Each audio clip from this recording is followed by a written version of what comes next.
علی ابن ابی طالب ہے. ایک صلوات پڑھیے پر محمد و آل محمد.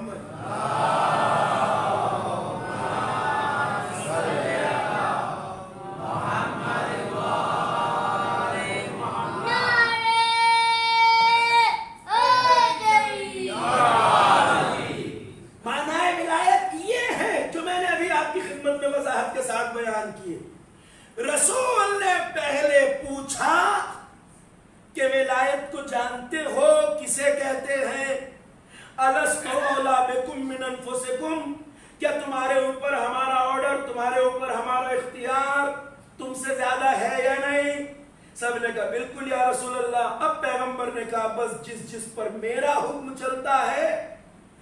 تو غدیر میں صرف محبت کا اعلان نہیں تھا، غدیر میں علی کی حاکمیت کا اعلان تھا، اور پیغمبر نے علی کو غدیر میں خلیفہ بنایا اپنا. اب دیکھیں ایک بات سنیے گا، میں ایک بات آپ سے کہوں اور اسی طرح غور سے سنیے گا میں کیا عرض کرنا چاہتا ہوں. غدیر کا قد اسلامی تاریخ میں سب سے بڑا ہے. ایک بات ہمارے یہاں کہی جاتی ہے اور غلط نہیں ہے، مگر اس میں ایک بات کا اضافہ ضروری ہے. ہم کہتے ہیں غدیر وہ جگہ ہے جہاں امیر المومنین کی ولایت کا اعلان ہوا. ٹھیک ہے، چونکہ اللہ کا حکم آیا یا ایھا الرسول بلغ ما انزل الیک من ربک وان لم تفعل فما بلغت رسالتہ. اللہ کا حکم آیا، پہنچاؤ اس حکم کو. رسول نے پہنچایا. ہم عام طور سے یہ سمجھتے ہیں کہ غدیر صرف اعلان ولایت کی جگہ ہے، لیکن غدیر کا قد اس سے کہیں بڑا ہے، کیونکہ غدیر صرف اعلان کی جگہ نہیں ہے. ایک بھاری لفظ استعمال کروں گا پھر اس کے معنی آسان کروں گا آپ کے ذہن تاکہ پہنچ جائے. غدیر میں اعلان بھی ہے اور انتصاب بھی ہے. یعنی غدیر میں صرف علی کی ولایت کا اعلان نہیں کیا، بلکہ غدیر میں اعلان کر کے رسول نے اپنی زندگی میں علی کو اپنا جانشین معین کر دیا، بنا دیا. اسی لیے غدیر دوسرے واقعات سے افضل اور برتر ہے. اگر یہ مان لیں کہ غدیر میں بس اعلان ہوا تو انصاف سے بتائیے اعلان کے رسول شروع سے نہیں کر رہے تھے علی کی ولایت کا؟ اعلان تو روز اول سے تھا یا نہیں؟ ارے جس دن دعوت ذوالعشیرہ تھی اس دن سے اعلان کر رہے تھے میرے بعد میرا وصی، میرا جانشین، میرا خلیفہ، میرا بھائی یہ ہوگا علی ابن ابی طالب. تو پھر غدیر میں کیا خصوصیت ہے صاحب؟ اعلان تو رسول ذوالعشیرہ سے کرتے آ رہے تھے. یوم خیبر جس دن تھا تب بھی اعلان کیا تھا، جس دن حدیث یوم الانذار ارشاد فرما رہے تھے اس دن بھی کہا تھا، جس دن یہ کہہ رہے تھے اے علی تم سے میری نسبت بالکل ایسی ہے جیسی موسیٰ کو ہارون سے حاصل تھی، الا انہ لا نبی بعدی، بس یہ ہے کہ میرے بعد کوئی نبی نہیں ہوگا. تو اعلان تو علی کی ولایت و خلافت کا رسول شروع سے کر رہے تھے. پھر غدیر بڑی کیوں ہے؟ غدیر اس لیے بڑی ہے کہ اعلان تو ہر موقع پہ کیا، مگر غدیر میں اعلان بھی کیا، علی کو اپنا جانشین بنا بھی دیا. اور یہی وجہ ہے کہ غدیر لوگوں کو زیادہ کھلتی ہے، چونکہ جب تک ذوالعشیرہ سے لے کر غدیر کے دن تک رسول اعلان کرتے رہے کسی کو فکر نہیں تھی، مگر غدیر میں صرف اعلان نہیں کیا، رسول اللہ نے اعلان غدیر کے بعد کسی کو بھی تب تک جانے نہیں دیا جب تک ہر ایک سے علی کے ہاتھ پر بیعت نہ لینی ہو. توجہ فرمائیے گا آپ بات پر. اس دن کسی کو جانے نہیں دیا، 3 دن تک رو کے رکھا، نہ کوئی مرد گیا نہ عورت، ہر ایک سے بیعت لیا نہیں علی کے ہاتھوں پر. تو غدیر اس لیے بڑی ہے کہ غدیر میں اعلان بھی ہے، انتصاب بھی ہے. اب آپ بچوں کے کام آنے والی ایک بات میں بتاؤں. غدیر اب یاد کر لیجیے، غدیر وہ جگہ ہے جہاں اعلان بھی ہے اور انتصاب بھی ہے. یعنی غدیر کے میدان میں علی کو اپنی زندگی میں اپنا جانشین بنا کے پوری امت سے علی کے ہاتھوں پر رسول نے بیعت لینی تھی.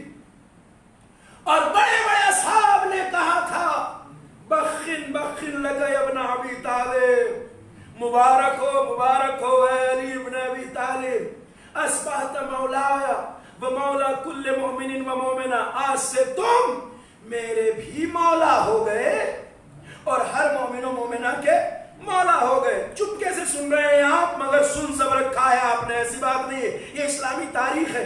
اب ایک بات میں آپ کو بتانا چاہتا ہوں, امت اسلام کا کوئی عام مسلمان اگر ہمارے کسی جوان کو روک کے یہ پوچھ لے کہ یہ جو آپ اپنے کلمے میں اور اذان میں جملہ کہتے ہو یہ کیوں کہتے ہو, اگر آپ سے سوال کر لے تو آپ کے پاس جواب کیا ہوگا؟ وہ یہ پوچھ لے کہ جب آپ علی کی ولایت کی گواہی دیتے ہو اشہد ان امیر المؤمنین و امام المتقین علی ولی اللہ و وصی رسول اللہ و خلیفتہ, سب کو یاد ہے نا. اب اگر وہ یہ کہے کہ ہم بھی کہتے ہیں علی ولی اللہ ہے, ہم بھی کہتے ہیں علی خلیفہ رسول اللہ ہے, آپ بھی کہتے ہو ہم بھی کہتے ہیں, مگر یہ آپ وَخَلِيفَتُهُ بِلَا فَصْلِ کہاں سے کہہ رہے ہیں؟ تو آپ کے پاس جواب کیا ہوگا؟ وہ کہیں گے بھائی خلیفہ ہم بھی مانتے ہیں تم بھی مانتے ہو, علی کی فضیلتیں ہم بھی مانتے ہیں تم بھی مانتے ہو, یہ بلا فصل آپ کہاں سے لگاتے ہو؟ دلیل کیا ہے؟ وہ کہیں گے ہم بھی مانتے ہیں علی کو خلیفہ مگر چوتھا مانتے ہیں, ہم فاصلوں سے مانتے ہیں, آپ بلا فصل مانتے ہیں. تو آپ کے پاس دلیل کیا ہے بلا فصل کی؟ اب میں غدیر پڑھ چکا ہوں آپ کے سامنے, اب تو جواب ہے. اگر آپ نے غدیر کو اس زاویے سے نہ دیکھا تو جواب نہیں دے سکتے. بلا فصل پر دلیل ہے واقعہ غدیر, جہاں علی نے اپنی زندگی میں رسول نے علی کو اپنا خلیفہ بنا کے ایک ایک مسلمان سے علی کی بیعت لے لی تھی. صلوات پڑھیے بر محمد و آل محمد.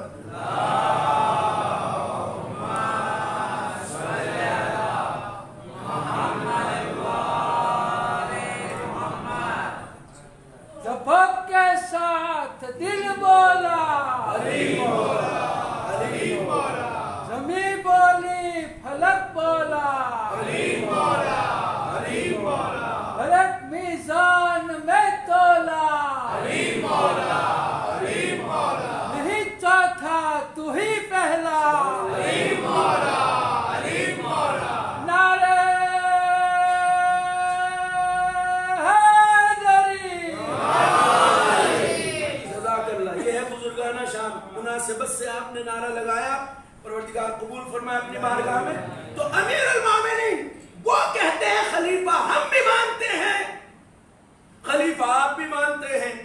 آپ کہتے ہو بلا فصل, ہم کہتے ہیں نہیں فاصلوں کے بعد چوتھے ہیں. تو آپ کے پاس دلیل کیا ہے بلا فصل کہنے کی؟ ہمارے پاس دلیل ہے غدیر خم, جہاں سب سے علی کے ہاتھوں پر رسول نے بیعت لے لی, مرد ہو یا عورت. اسی لیے خلافت کی جب بات آتی ہے تو ہم خلافت کے سلسلے میں جو اعلان کرتے ہیں وہ یہ کرتے ہیں کہ علی کا حق غصب ہوا ہے. بات ہے غصب خلافت کی, غصب کرنا یعنی چھیننا, اور چھینی وہ چیز جاتی ہے جو پہلے سے کسی کے ہاتھ میں ہو. اور جو پروانے ہم کہتے ہیں غصب خلافت, کون سی خلافت چھینی گئی؟ جس کے لیے علی کے ہاتھوں پہ غدیر میں بیعت کی تھی, اس خلافت کو علی سے چھینا گیا. تو بات ہے غصب خلافت کی. جیسے غصب فدق ہے, فدق پہلے سے فاطمہ کے پاس تھا, چھینا گیا. ولایت پہلے سے علی کے پاس تھی, چھینی گئی. خلافت پہلے سے علی کے پاس تھی, چھینی گئی. ایک صلوات پڑھیے بر محمد و آل محمد.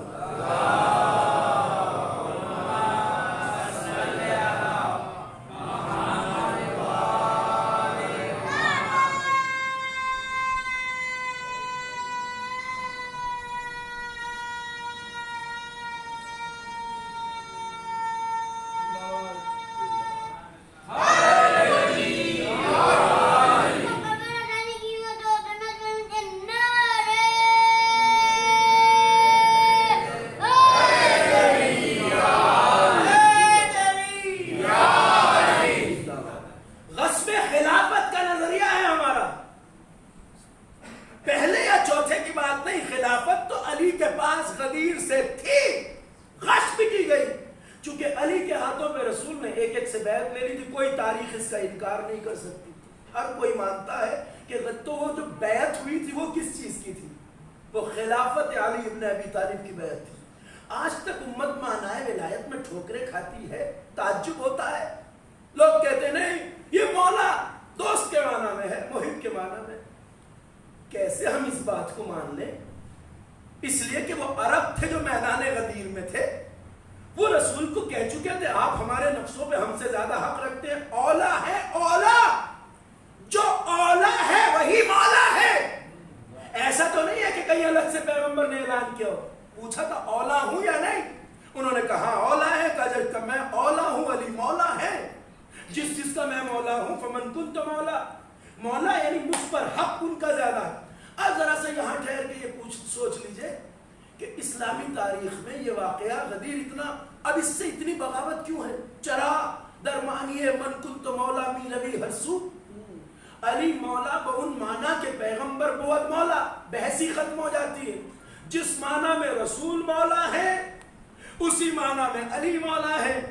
اللہ اور رسول اور اس کے بعد امیر المومنین اور اہل بیت کا سلسلہ ولایت شروع ہوتا ہے۔ ہم کیسے مان لیں کہ غدیر کا مسلمان اس معنی کو نہیں جانتا تھا جسے ذوالعشیرہ کا کافر بھی جانتا تھا؟ ذوالعشیرہ کے کافر کب آئے؟ جب ابھی نہ اسلام پھیلا نہ توحید پھیلی۔ ذوالعشیرہ کب ہوئی تھی؟ جب اللہ کی طرف سے پہلی بار حکم آیا وانذر عشیرتک الاقربین، اے رسول اپنے خاندان والوں کو اللہ کا پیغام پہنچاؤ۔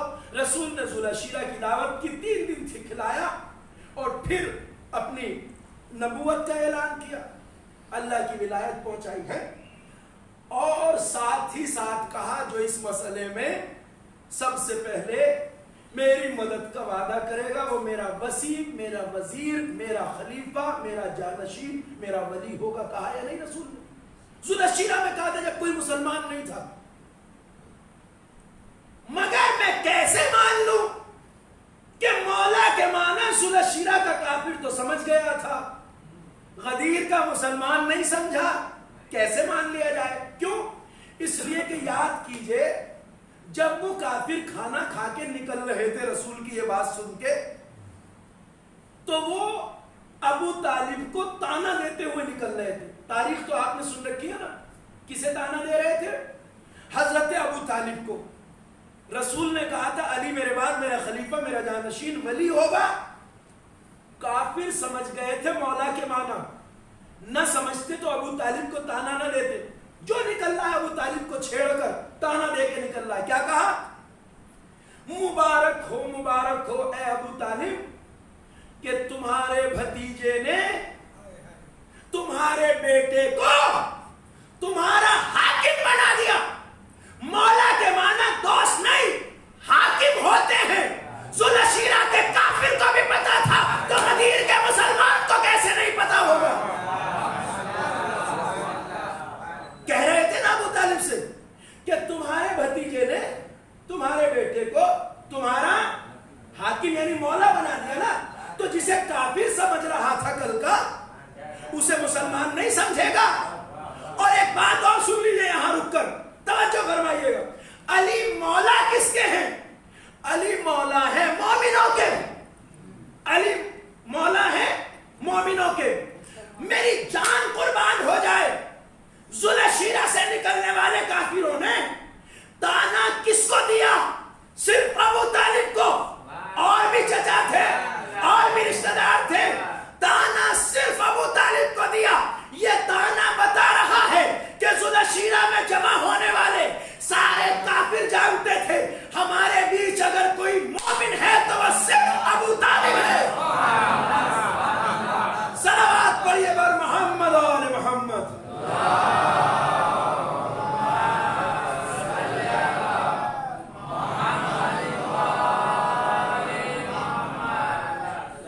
تانا تو ابو طالب کو دیا نا صرف، تو علی مولا ہے مومنوں کے، کافروں کے تو نہیں، منافقوں کے تو نہیں، مشرکوں کے تو نہیں۔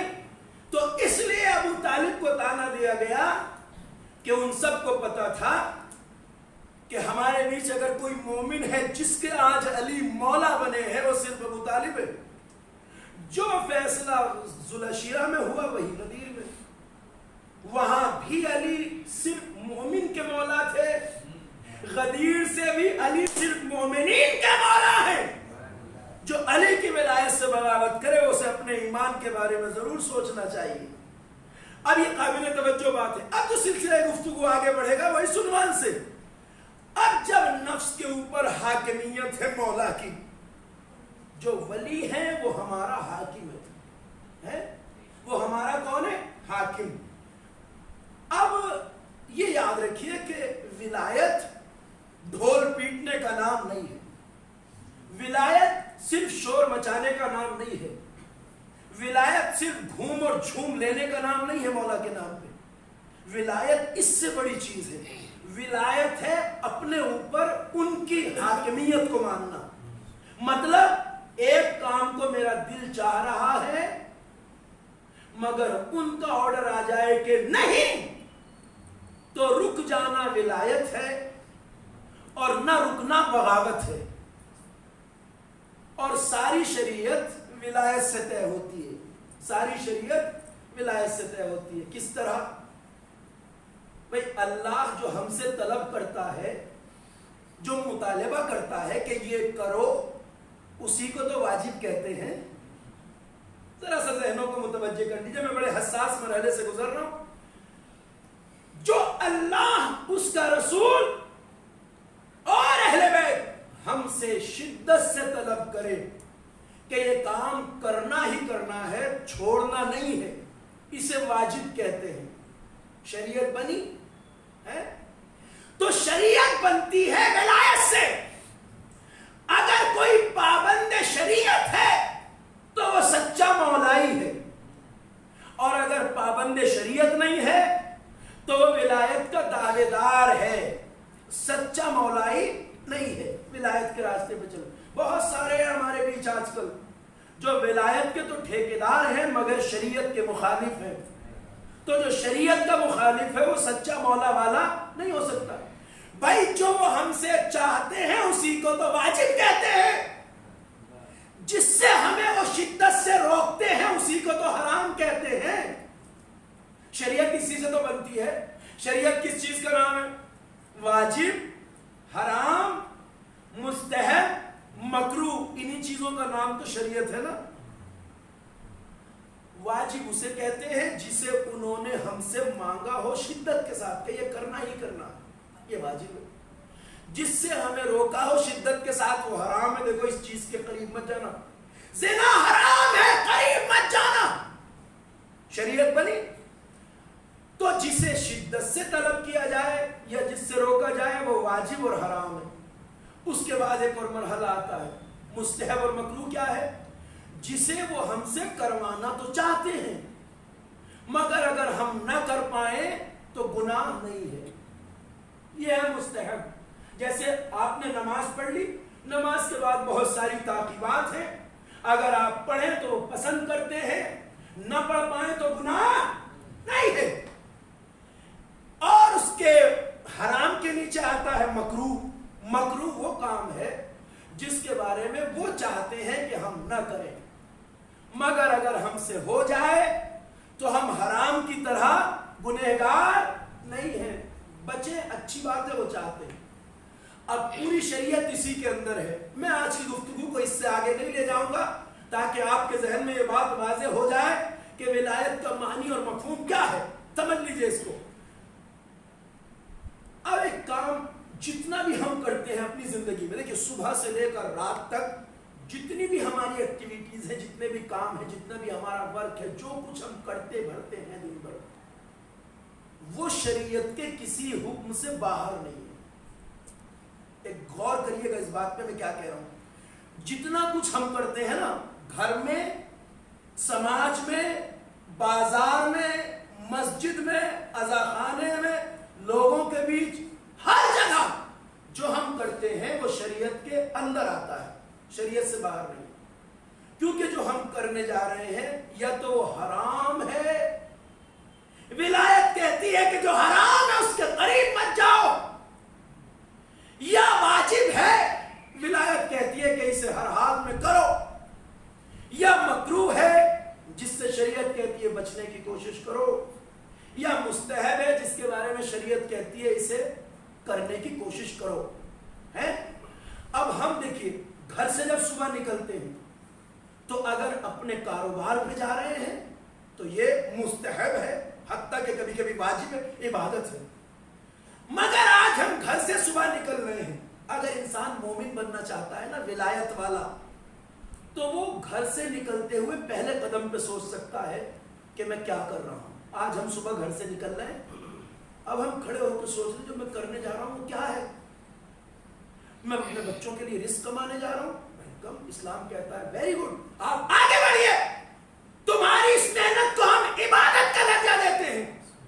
مگر اگر ہمیں پتا ہے آج ہم جا رہے ہیں کسی کے خلاف جھوٹی گواہی دینے، کسی کے پلاٹ پہ ناجائز قبضہ کرنے، شریعت کہتی نو، حرام ہے یہ. اب اگر حرام معلوم ہونے کے بعد بھی کوئی گھر سے نکل جائے تو یہ بغاوت ہے، اور جو حرام کو حرام سمجھ کے رک جائے یہ ولایت ہے. غور فرمائے، یہ ولایت ہے کہ انسان حرام کو چھوڑ دے، اور یہ بغاوت ہے کہ حرام کو جانتے ہوئے گھر سے نکل جائے. یہ ہے فلسفہ دین سارا. شریعت کوئی الگ سے تھوڑی ہے، شریعت ولایت ہی سے بنتی ہے. توجہ فرما رہے. اب ہم جو کچھ کرتے ہیں وہ سب شریعت کے یعنی ولایت کے دائرے میں آتا ہے. کیا کرنا ہے یہ بھی دیکھنا ہم ہی کو ہے، کیا نہیں کرنا یہ بھی دیکھنا ہم ہی کو ہے.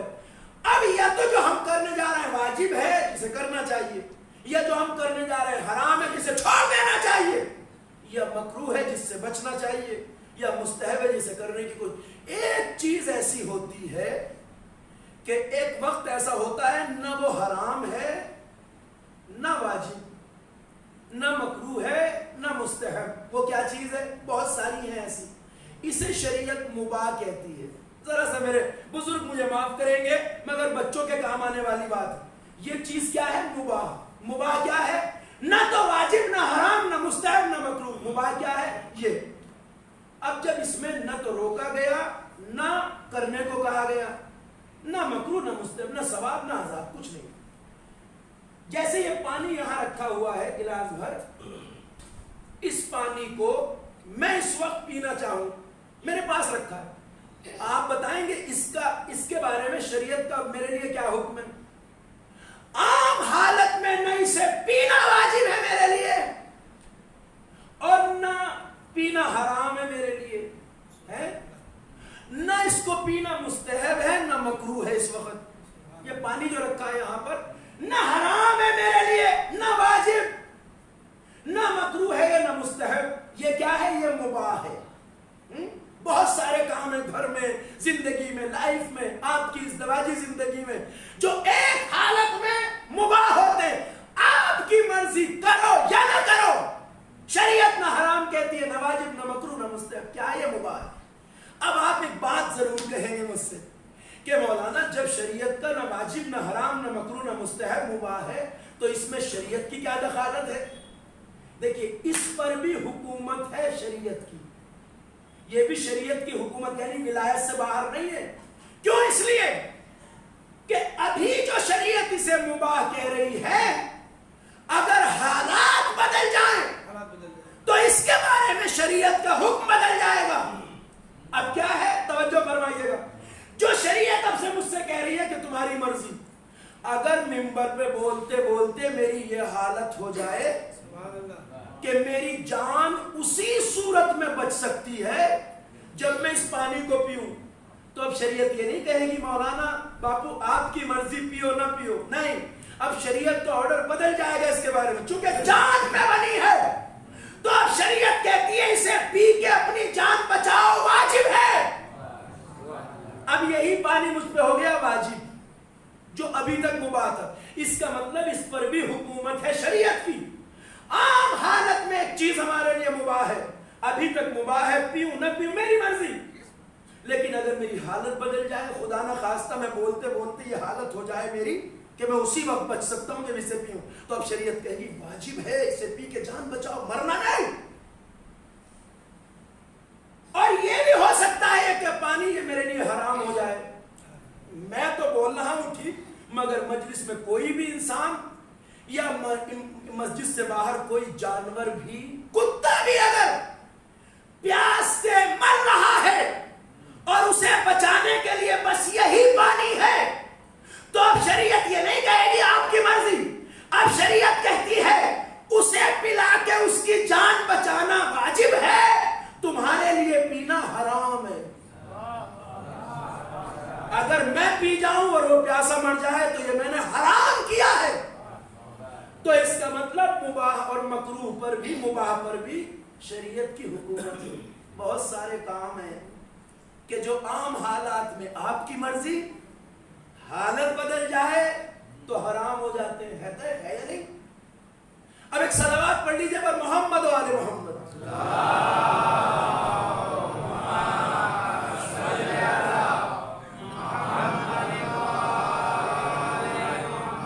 تو بات کا خلاصہ یہ ہے کہ شریعت اور ولایت میں تعلق یہ ہے کہ ارباب ولایت اللہ، اس کا رسول اور اہل بیت جو ہم سے طلب کریں اس کا نام ہے شریعت۔ شریعت اور ولایت کا تعلق میں نے اس گفتگو میں واضح کر دیا ہے آپ کے سامنے۔ شریعت بنتی ہے دائرہ ولایت سے۔ اب ایک سوال، امت نے آل محمد کی ولایت سے بغاوت کی، انہوں نے نہ تو اللہ کی ولایت کا انکار کیا، عام مسلمان اللہ کی ولایت کا انکار نہیں کرتے، آیت قرآن میں ہے، اور امت کو اللہ کی ولایت سے انکار نہیں ہے۔ جس مسلمان سے پوچھئے کہ اللہ تمہارا مالک ہے، حاکم ہے، مولا ہے، رب ہے، تو کہیں گے بالکل، اور نہ رسول اللہ کی ولایت سے انکار ہے، کیونکہ غدیر میں سب کہہ رہے تھے بلا یا رسول اللہ۔ بغاوت کس سے ہے؟ ولایت اہل بیت سے۔ ایک بات سوچئے، جب ولایت کی بات ہوتی ہے ہمارے سماج میں، تو ہمارے یہاں جب ولایت کا ذکر ہوتا ہے ہماری مجلسوں میں اور محفلوں میں، تو ہم ولایت اہل بیت کی بات زیادہ کیوں کرتے ہیں؟ چاہے محفل ہو چاہے مجلس، ذکر ہمارے یہاں کس کا ہوتا ہے؟ ولایت مولا کا، ولایت اہل بیت کا۔ اس کی کیا وجہ ہے؟ جبکہ ولایت اللہ کی بھی ہے، رسول اللہ کی بھی ہے۔ ہم اپنی مجلسوں میں، اپنی محفلوں میں ولایت اہل بیت کا ذکر کیوں کرتے ہیں زیادہ؟ اس کی وجہ کچھ نہیں ہے سوائے اس کے کہ امت نے نہ تو اللہ کی ولایت سے انکار کیا، نہ رسول اللہ کی ولایت سے انکار کیا، بغاوت کی ہے تو ولایت اہل بیت سے۔ اسی لیے ہم اپنی مجلسوں میں ولایت اہل بیت کا ذکر کر کے امت کو بتاتے ہیں کہ جس ولایت کو تم نے بھلا دیا ہے وہ ولایت اہل بیت ہے، اسے نہ مانا تو نہ اللہ کی ولایت پوری ہوتی ہے نہ رسول اللہ کی ولایت پوری ہوتی ہے۔ کیونکہ کبھی بھی اہل بیت کی ولایت کے باغی کو اس دھوکے میں نہیں رہنا چاہیے کہ وہ اللہ اور رسول کو تو مانتا ہے۔ نہیں، اگر کوئی یہ سمجھتا ہے کہ میں اللہ کی ولایت کو تو مانتا ہوں، رسول کی ولایت کو تو مانتا ہوں، اہل بیت کا ہی تو انکار کرتا ہوں، قرآن کی آیت ہے یہ۔ اور جو اہل بیت کا باغی ہے، جو اہل بیت کا باغی ہے، وہ رسول اللہ کا بھی باغی ہے، اللہ کا بھی باغی ہے۔ وہ یہ نہ سوچے کہ وہ اللہ والا ہے۔ بہت سے کہتے ہیں نا اللہ والے ہیں، اللہ والا ہو ہی نہیں سکتا۔ جو اہل بیت کا باغی ہے وہ اللہ کا بھی باغی ہے، رسول اللہ کا بھی۔ کیسے؟ اسی اللہ نے تو قرآن میں کہا ہے کہ جو حالت رکوع میں زکوٰۃ دے وہ بھی تمہارا مولا ہے، جو ولایت علی کو نہ مانے وہ اللہ کا باغی۔ اللہ کی بات نہیں مان رہا نا، اسی نے تو قرآن میں کہا کہ حالت رکوع میں زکوٰۃ دینے والا بھی تمہارا ولی ہے۔ اور رسول اللہ کا باغی اس لیے ہے کہ رسول اللہ نے 1.25 لاکھ حاجیوں کے مجمع میں کہا تھا فمن کنت مولا ہو فہذا علی مولا۔ جو اعلان پیغمبر کو نہ مانے وہ رسول اللہ کا باغی ہے۔ ایک صلوات پڑھیے بار محمد و آل محمد۔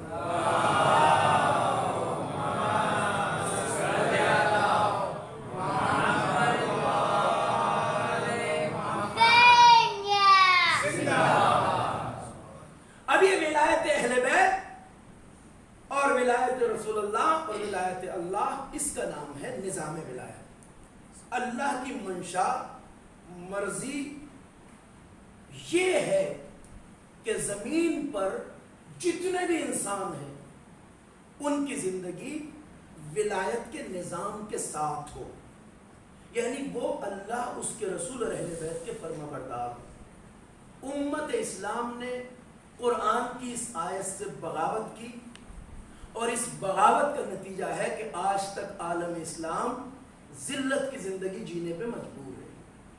اگر حاکمیت اہل بیت اطہار کے ساتھ ہوتی، وہ ولایت جس کا غدیر میں اعلان ہوا تھا، تو آج مسلمانوں کی یہ حالت نہ ہوتی۔ اور ہم جانتے ہیں اللہ نے بھی، اللہ تو مالک کل ہے نا، محتاج تھوڑا ہی ہو کسی کا، مجبور تھوڑا ہی ہے۔ اس نے غدیر کے باغیوں کو وقت معلوم تک مہلت دے رکھی ہے، جیسے شیطان کو مہلت دی ہوئی ہے کہ تم ایک وقت معلوم تک جتنی سرکشی اور بغاوت کر سکتے ہو کر لو، ایک وقت آئے گا کہ پردہ غیب سے وارث غدیر آئے گا اور زمین پر نظام علوی و حسینی کو قائم کرے گا، اور اس کے سامنے جو بھی آئے گا اس کا سر قلم کر دیا جائے گا۔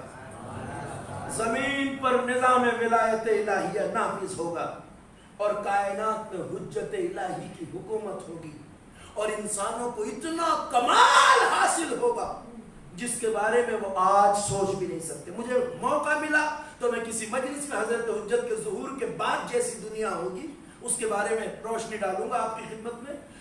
ہم حضرت حجت کے دور کے منتظر ہیں نا، بس جس دن تک ظہور نہیں ہوتا اس دن تک سرکشوں کو اجازت ہے کہ وہ غدیر سے جتنی چاہے بغاوت کریں۔ اللہ کے پاس ٹائم کی کمی تھوڑی ہے، یہ یہی تو سوچ سکتے ہیں کہ ہم اتنے سال سے بغاوت کر رہے ہیں، 1400 سال ہو گئے، مگر اللہ کے پاس کوئی وقت کی کمی تو ہے نہیں، وہ تو ازلی و ابدی ہے، اس کے لیے 1400 سال کوئی بہت بڑی چیز ہے۔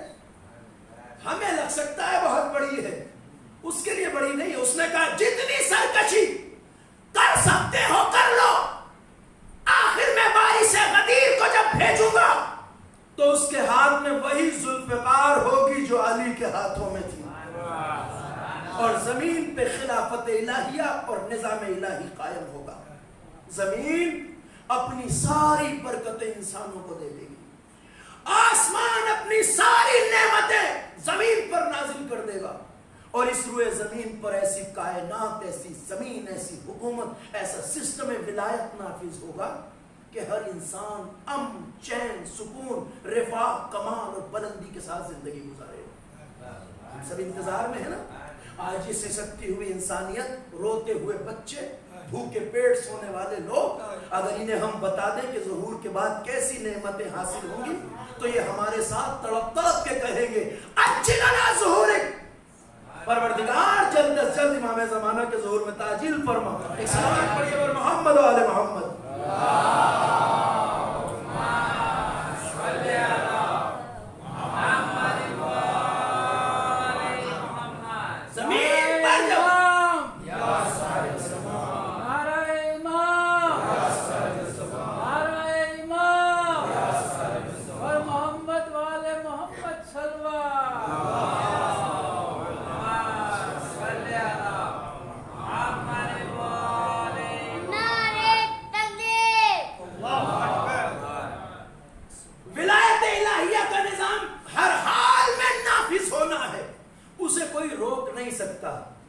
اور یہی وجہ ہے کہ چونکہ ولایت اہل بیت سے بغاوت ہوئی، اس بغاوت کے باوجود اہل بیت اطہار نے شریعت الہی کو مٹنے نہیں دیا۔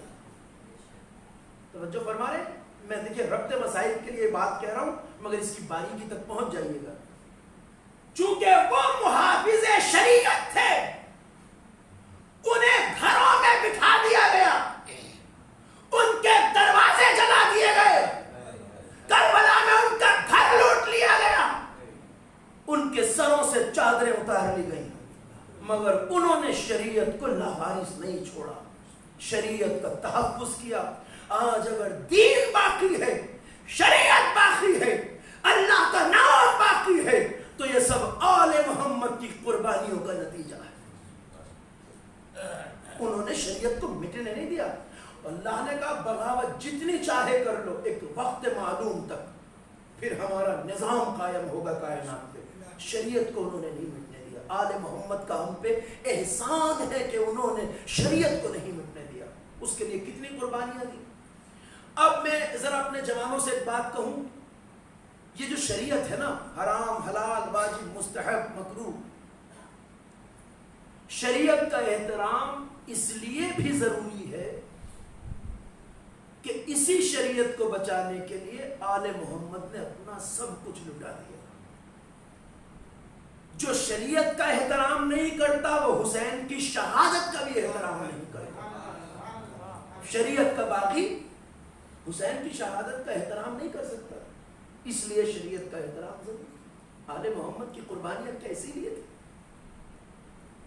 کوئی اندازہ لگائے ان سیدانیوں کے سروں کا کہ جن کا ایک بال کبھی سورج نے نہیں دیکھا تھا، اور وہ شام و کوفہ کے بازاروں سے ننگے سر گئے۔ ذرا کوئی غیرت کائنات سید سجاد کے دل کی خبر لے، کس طرح بازار شام و کوفہ سے گزرے۔ میرے غریب مولا فرماتے ہیں کہ شام و کوفہ کے بازاروں میں ہمیں رسیوں میں باندھ کر اس طرح گھسیٹا جا رہا تھا جیسے ہم ترک و دیلم کے کوئی غلام ہو جن کا کوئی مددگار نہ ہو۔ پتا ہے آپ کو یہ کیوں کہا مولا نے؟ جب غلاموں کو بازاروں میں بیچنے کے لیے لایا جاتا تھا تو غلام دوسری اقوام کے ہوتے تھے، ان کا کوئی طرفدار نہیں ہوتا تھا بازاروں میں۔ مولا نے یہ کیوں کہا؟ ہمیں اس طرح رسیوں میں باندھ کے لے جایا جا رہا تھا جیسے ہم ترک و دیلم کے کوئی غلام ہو۔ غلاموں کا تو کوئی طرفدار نہیں ہوتا، مگر جن بازاروں میں آل محمد کو لے جایا گیا وہ امت محمد کے بازار تھے۔ وہاں رسول کے کلمہ گو تھے، وہاں پیغمبر کا کلمہ پڑھنے والے تھے۔ امام کہہ رہے ہیں جیسے ہمارا کوئی مددگار نہ ہو، کوئی آل محمد کا پرستار نہیں۔ اللہ اکبر۔ بس اللہ دارو مصائب کی ایک روایت پڑھ لو، مجلس تمام ہو جائے گی، حق گریہ ادا ہو جائے۔ علی کی شیر دل بیٹی زینب جب بازار میں پہنچی شام و کوفہ کے تو اتنی مصیبتوں سے جو خاتون گزری ہو، جو کربلا سے گئی ہو، اسے کتنا ٹوٹ جانا چاہیے تھا۔ ہمارے یہاں ایک موت ہو جائے خدا نہ خواستہ، سب سے زیادہ کون تڑپتا ہے گھر میں؟ گھر کی عورتیں ٹوٹ جاتی ہیں، نازک احساسات۔ کوئی ذرا سوچے کہ جو 72 لاشیں چھوڑ کے جا رہی ہو، اس زینب کا کیا حال ہونا چاہیے؟ مگر سلام زینب کبریٰ پر جو 72 لاشیں چھوڑ کے جا رہی تھی، وہ جب شام و کوفہ کے بازاروں میں پہنچی تو علی کے لہجے میں ایسے خطبے دیے جس نے شام و کوفہ کا نقشہ بدل دیا۔ سلام زینب کبریٰ پر۔ روایت کہتی ہے کوفے کا بازار تھا اور زینب خطبہ دے رہی تھی۔ خطبہ کہتے ہیں انداز بھی علی کا تھا، لہجہ بھی علی کا تھا، گفتگو بھی علی کے جیسی تھی۔ انہی کوفے والوں سے اپنی خلافت کے زمانے میں علی کہا کرتے تھے یا اشباہ الرجال ولا رجال، او مردوں کی شکل رکھنے والے نامرد کوفیوں، میں تمہیں مدد کے لیے بلاتا ہوں، تم آنا کانی کرتے ہو۔ جس انداز میں ان سے علی بات کرتے تھے اسی انداز میں زینب نے کہا۔ جملے کیا تھے زینب کے؟ یا اہل الغدرۃ و یا اہل الفجرہ، اے غداروں، اے مکاروں، اے فریبکاروں، اے دھوکے بازوں، تمہیں حیا نہیں آتی؟ تم آج رو رہے ہو، کل تم نے میرے بھیا کو مدینے سے بلایا اور 3 دن کا پیاسا کربلا میں ذبح کر دیا، اب رو رہے ہو، حیا نہیں آتی؟ زینب کا لہجہ بھی وہی تھا، انداز بھی وہی تھا۔ اپنے لہجے پہ علی کی لہجے کی چادر ڈال کے زینب نے جب کوفے میں یہ خطاب کیا تو روایت کہتی ہے اپنے گھر کے صحن میں علی کا ایک نابینا صحابی بیٹھا تھا جس کا نام عبداللہ ابن حفیف تھا، علی کا چاہنے والا صحابی. ایک آنکھ جنگ جمل میں ضائع ہو گئی تھی علی کے لیے لڑتے ہوئے، ایک آنکھ جنگ صفین میں ضائع ہو گئی تھی علی کے لیے لڑتے ہوئے. علی کا چاہنے والا صحابی گھر کے صحن میں بیٹھا، جیسے ہی اس خطبے کی آواز کانوں سے ٹکرائی، نابینا ہے، کچھ دیکھ نہیں سکتا، تڑپ گیا اور اپنی 6 سال کی بچی کو قریب بلایا، بیٹی قریب آؤ. بچی جب پاس آ گئی، کہا بابا کیا بات ہے؟ تو اس نابینا صحابی نے کہا عبداللہ ابن حفیف نے، بیٹی ذرا دیکھنا قیامت تو نہیں آ گئی؟ بیٹی قیامت تو نہیں آ گئی؟ زمین و آسمان کی طرف بچی نے دیکھا، کہا بابا قیامت کے آثار تو نہیں ہے؟ عبداللہ نے کہا قیامت نہیں ہے؟ کہا نہیں بابا. کہا بیٹی اگر قیامت نہیں آئی تو یہ آج میرے مولا علی کی آواز کہاں سے آ رہی ہے؟ اجرکم اللہ، یہ میرے مولا کی آواز کہاں سے آ رہی ہے؟ مجھے پتا ہے میرا مولا برسوں پہلے اس دنیا سے جا چکا ہے. اے بیٹی آواز کہاں سے؟ بچی نابینا باپ کو لے کے اٹھی، کہا بیٹا ذرا گھر کے باہر نکلو، کیا بات ہے، کس کی آواز ہے؟ بیٹی نابینا باپ کو لے کے چلی، گھر سے باہر نکلی اور روایتیں کہتی ہے جیسے ہی بچی نے شام کوفے کے بازار میں قدم رکھا تو نابینا صحابی کا ہاتھ بیٹی پکڑے ہوئے تھی. نابینا باپ کو یہ محسوس ہوا کہ بیٹی کا سارا بدن کانپنے لگا ہے. کہا بیٹی کیا بات ہے؟ کہا بابا میں جو دیکھ رہی ہوں بابا اس نے مجھے ہلا دیا ہے. اے بابا قیامت تو نہیں آئی مگر جو منظر میں دیکھ رہی ہوں بابا وہ قیامت سے کم بھی نہیں ہے بابا. کہا لاڈلی منظر کیا ہے؟ کہا بابا نو کے نیزہ پہ کچھ چاند سے سر ہے، پشت ناقہ پہ کچھ ننگے سر بیویاں ہیں بابا، کوئی بہت شریف گھرانہ لگتا ہے بابا. انہی بیویوں میں سے ایک عورت ہے جو بلند ناقے پہ بیٹھی ہے، یہ خطبہ دے رہی. عبداللہ حفیف تڑپ گئے، کہا بیٹی ذرا کسی طرح معلوم کرو یہ کس قبیلے کے لوگ ہیں، کس شہر کے قیدی ہیں، کس گھرانے کے ہیں. بچی نے کہا بابا بازار میں بہت شور ہے، گریا بہت ہے بابا، اور یہ عورت یہ خاتون ایک بلند اونٹ پہ بیٹھی ہے بابا، اس تک میری آواز نہیں جائے گی. کہا بیٹی کسی طرح تو پتا کرو. یکایک عبداللہ ابن حفیف کی بیٹی نے قافلے پہ نظر ڈالی اور باپ کا ہاتھ ہلا کے کہا بابا آؤ. قافلے کے پیچھے ایک چھوٹے قد کے اونٹ پر میرے سن و سال کی ایک بچی بندھی ہے بابا.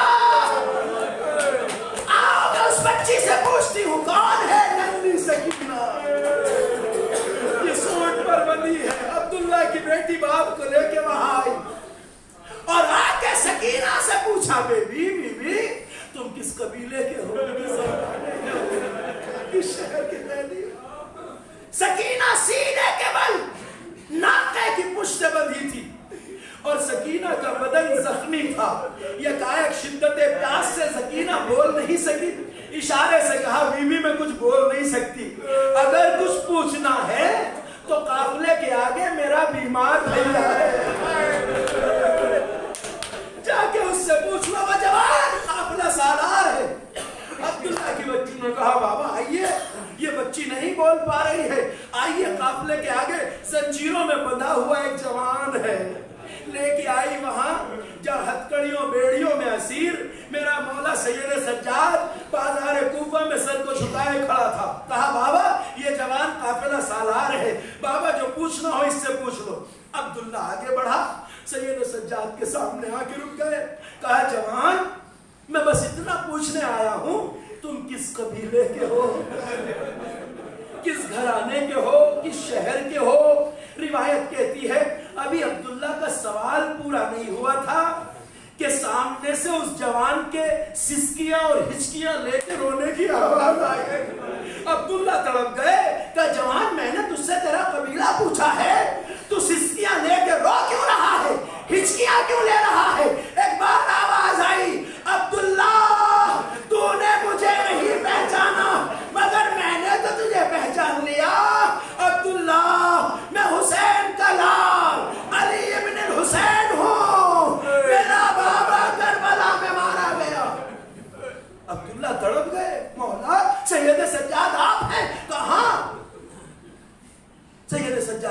عبداللہ تو نابینا ہے، تیری آنکھیں کچھ دیکھ نہیں سکتی؟ عبداللہ شکر کر کہ تیری آنکھیں کچھ دیکھ نہیں سکتی۔